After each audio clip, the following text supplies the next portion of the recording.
Good afternoon. I'm Jim Ogsbury, the Executive Director of the Western Governors Association, and I am delighted to welcome you all here today for the fourth and final workshop of Working Lands, Working Communities, the WGA Chair Initiative of Idaho Governor Brad Little. If you've paid attention to the work of WGA, you've noticed that Western governors are a different breed of political animal. They are different because they get things done. Not only that, they favor pragmatism over politics and results over partisanship. Moreover, no other group of elected officials are, at their level of influence, on a bipartisan basis, producing policy that is as detailed and meaningful as that being pursued by Western governors. Their bias for results is directly reflected in the initiatives of WGA chairs. What distinguishes WGA chair initiatives is that they drive to action.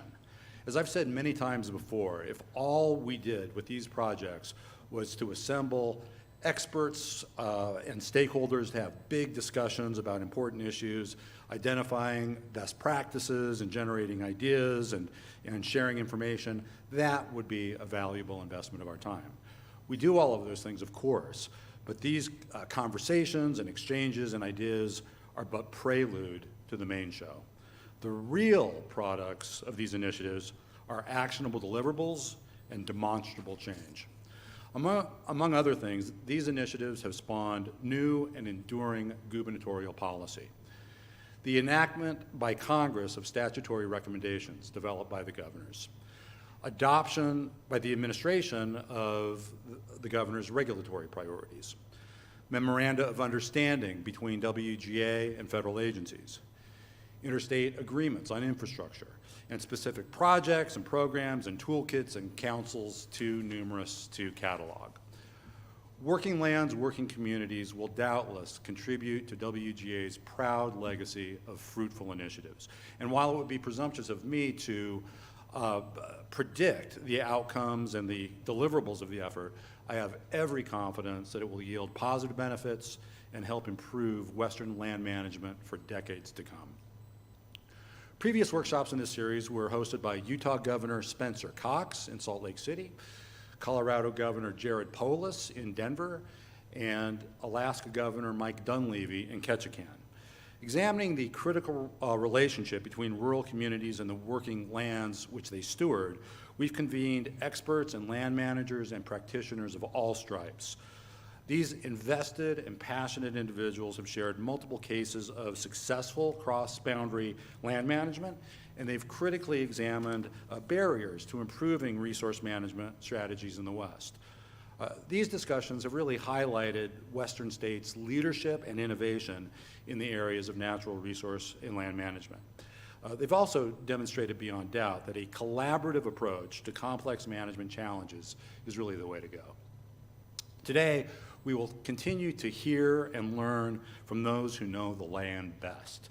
We will hear from ranchers and conservationists, forest supervisors, and professors, and others about the successes and challenges that they have experienced in their respective disciplines. We'll hear about infrastructure that supports the health of our working lands, the expansion of markets for forest and rangeland products, and rapid detection and response to wildland fires. We'll discuss innovative strategies for combating invasive species, demonstrating that governors literally get into the weeds on these land management issues. And we'll talk about good neighbor authority and soil health and rangeland fire protection associations, as well as other pressing land management issues that are important throughout our region. As with previous workshops, we aim to capture and record the wisdom and perspectives and ideas of everybody participating today, both remotely and here in Boise. We're especially interested in how policymakers can better cultivate that connection between land and people to achieve not only forest and rangeland management goals, but community and economic development objectives as well. Following today's workshop, WGA will continue to work on the initiative through a series of podcasts and webinars and work sessions throughout the spring. The input from these mechanisms and tools will be synthesized and reflected in a special report that will be published prior to the 2022 WGA annual meeting, which will be hosted by Governor Little in Coeur d'Alene, Idaho, on July 26th through 28th. You are all encouraged and welcome to attend that meeting. You don't have to be invited. You don't need to be a sponsor. You just need to have a credit card that works. To set the frame for today's discussion, it is an honor of the First Order to introduce a fierce champion and outstanding leader of the Western Governors Association. Please welcome our host, the designer of Working Lands, Working Communities, the chair of the Western Governors Association, the 33rd governor of the great state of Idaho, the Honorable Brad Little.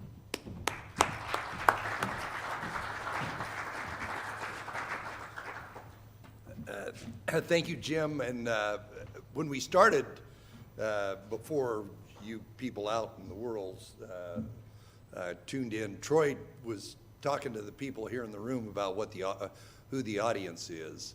And you know, the Western Governors, by their very nature, if you take the 22 states that where the Western Governors' jurisdiction, there's no question the most rapidly changing part of the whole United States, and perhaps in the world, is the West and the states that are involved in the Western Governors.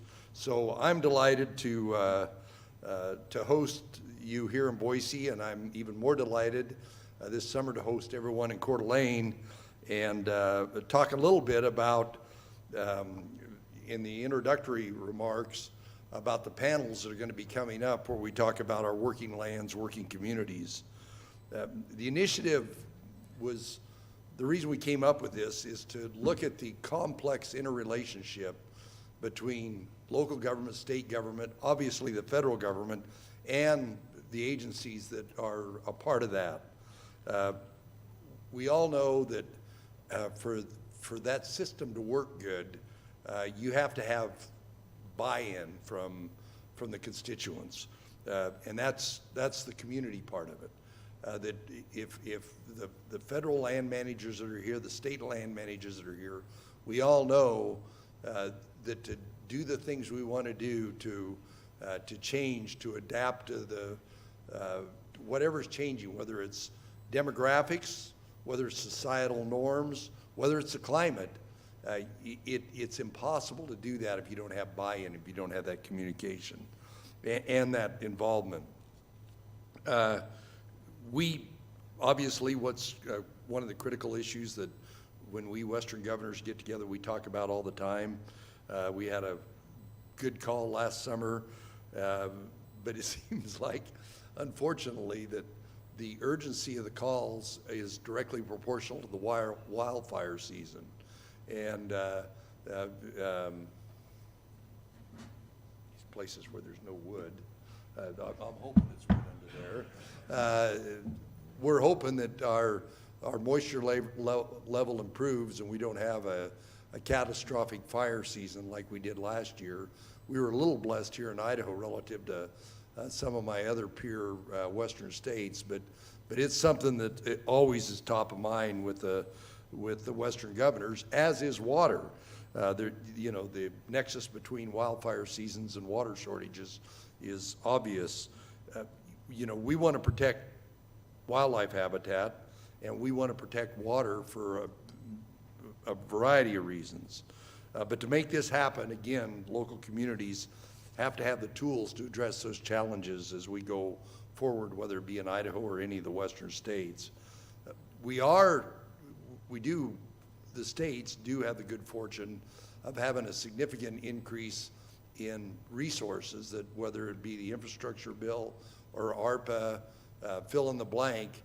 And so how we coordinate with our federal agencies, how we coordinate with local government to best deploy that to meet the intent of Congress when they pass those two pieces of legislation and the wants and the needs of our communities is a challenging thing for all the communities.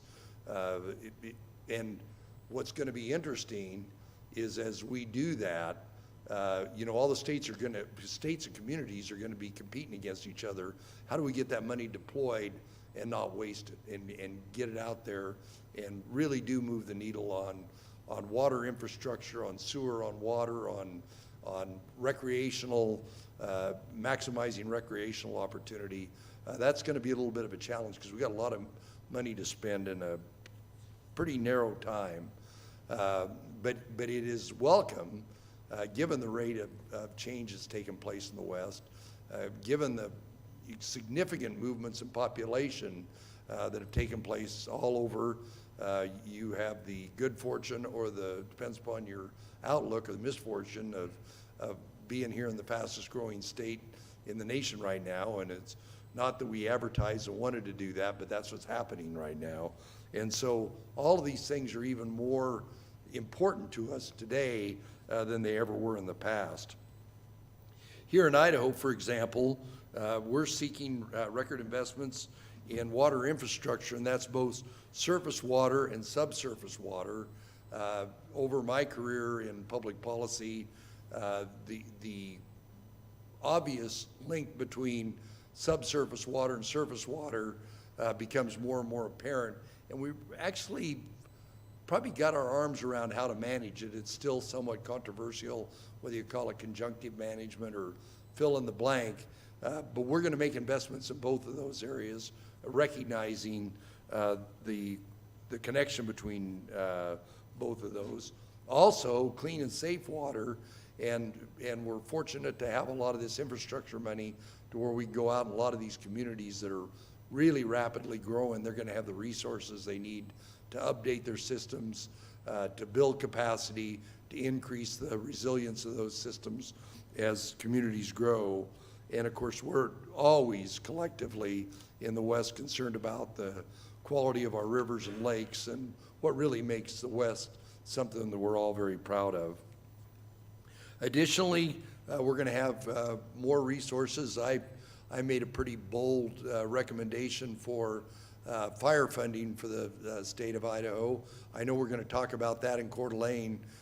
Collectively, the Western governors are going to talk about what we're doing on fire funding. Now, you state land guys, I don't want any fires in North Idaho when I have my fellow governors here. So make a mental note to yourselves that we don't want any fires up there. Now, if they're Jay Inslee's fires, I'll just blame him. So, but it is important that we continue to look at improving how we make our communities more resilient.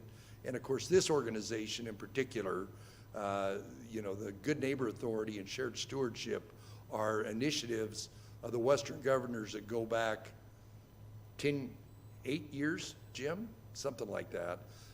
And we know it works. The challenge for us is continuing to scale it up, whether it be what the states do or what our state land departments, or obviously the Forest Service, or private timber owners, is what do we do to scale those up. But believe me, because of the good work of this organization, the buy-in on what we're doing in shared stewardship and good neighbor is uniform among all particularly the western states that have timberlands in them. And that's a good thing, and that's to the benefit of this fine organization. We also want to, in my budget, and I know all the other governors are doing somewhat similar, what do we do to build resilience in our economies in these communities? Because as we have this growth, we want to make sure that there's great careers which has always been my goal, for our kids to stay here in our communities where they were raised. And that's just a good lens to look at everything you do. What are we doing today to make it to where our kids want to stay here in the West, be in those communities, understand the values that are there, and create a better quality of life for them and for their families? Jim talked about my three fellow governors, Governor Cox at Salt Lake, Governor Polis in Denver, and Governor Dunleavy at Ketchikan, and what they did in the first three of these series of workshops. But we do fully intend to glean the best practices and the recommendations from these workshops so we can continue to build upon them. As I said, GNA was an initiative that was started by the Western governors. It's interesting that the Secretary of Agriculture was the Secretary of Agriculture back when we did it the first time. So when we have a conversation with him, he knows all about it because he was there when we did it the first time. So, but that's just an example of an initiative by the Western governors that gets legs under it, and we continue to implement that basically all over the West about what we need to do to increase the resiliency. Your expertise, the people who are here that are going to serve on the panels, is something that we really value because it's your input about, you know, everybody says we want healthier watersheds. We want less catastrophic fire. We want, one of the panels that's coming up is on invasive species. Those overarching goals need to have legs under them, policies, recommendations, where to best to invest the next available dollar to meet every one of those. And that's what we're going to expect from, as a result of the panels that we're going to have for us today. But I just want to thank you all for being part of it. I want to thank anybody that's paying attention to this, because we really do want working lands and working communities in the West. And with that, I'll look forward to seeing everybody in Coeur d'Alene, and there won't be any smoke, isn't that right? Okay, I got a guarantee of that. So, all right, thank you very much. Jim, do you want me to answer questions? Anybody got a question? Not very many people in here. Merrill, you got a question? Can we use the mic? You got 1 second to come up with it because the mic's just about behind you. Okay, Governor, I have seen a couple of ads on TV. Are you running for governor? That's not fair. That's not fair. So let me ask you a question, because you're going to be on the panel. I'm not going to be here. What is the next thing that needs to happen in the Lemhi Basin to advance the good work you and your fellow ranchers and the community have been doing there? What if you had your wish list? Now, don't get too spendy on me, but if you had your wish list, what recommendation would the Western governors give? Because you and your fellow ranchers and the community up there have done, and I don't know if Merrill's going to have the map of where the salmon habitat used to be in Idaho and where the salmon habitat is now, but as a result of what Merrill and a lot of his neighbors did. But what one thing could we do to help? You know, Governor, that's a really good question. When I look at maybe what we really need, and maybe across the western part of the United States, would be a base funding that is there continually. So we are not having to go and look here and there for funding. I think that would create direction that would be sustainable and durable. Well, and of course, like a lot of the projects that many of you are going to talk about, we do patch and scratch money together. Of course, I guess the good part of it is what they're doing in the Lemhi Basin is anadromous fish. There's a lot of money for anadromous fish, but it comes from different sources all the time, and it is an issue. But we should, most people don't understand about the significant increase in salmon habitat that we've got in Idaho now that we never had before. You know, those salmon are darn near to the Montana line when they go through Merrill's ranch.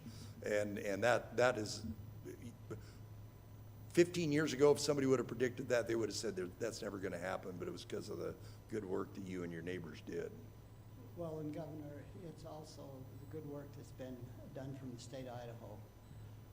You know, when I look at the water transaction program and the benefit that's created to increase habitat in the range where salmon can now spawn.